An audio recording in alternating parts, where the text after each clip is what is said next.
ঘটনাটা মিশিগানের একটা ছোট্ট পাখি ভীষণ উচ্ছ্বসিত আর আনন্দে ছিল।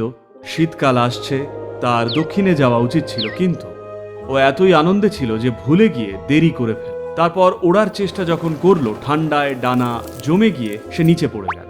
একটা গরু ওই পথ দিয়ে যেতে যেতে এক গাদা গোবর ফেলে গেল ঠিক ওই পাখিটার ওপর। গোবরের উষ্ণতায় ডানার আড়ষ্টতা কাটতে শুরু করলো, বরফ গলে গেল আর ও বেশ আরাম আনন্দ পেল। টিক টিক টিক গোবরের ভেতর থেকেই ও ডাকতে শুরু করলো। উঠে দাঁড়াতে না পারলেও গোবরের ভেতরেই সে আনন্দে ছিল।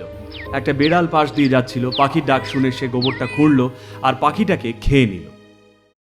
গল্পটার সারমর্ম হলো, গোবর ছুঁড়লেই যে সে আপনার শত্রু হবে তা নয়, আবার নোংরা থেকে বের করে আনলেই যে সে আপনার বন্ধু হবে তাও নয়। আর সর্বোপরি আপনি যখন নোংরায় ডুবে আছেন, নিজের মুখটা বন্ধ রাখুন।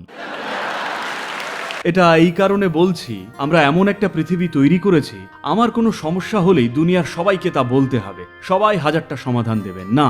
যখন আপনার মনে হবে যে আপনি সমস্যায় আছেন, দয়া করে নিজের সঙ্গে সময় কাটান, নিজের ওপর সময় আর এনার্জি ইনভেস্ট করুন। কারণ আপনি প্রশ্রয় না দিলে কোনো বিপদই আপনাকে বিপদে ফেলতে পারবে না, তাই না?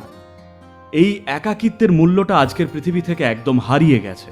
দয়া করে সেটা ফিরিয়ে আনুন যদি নিজের অস্তিত্বকে অর্থবহ করতে চান।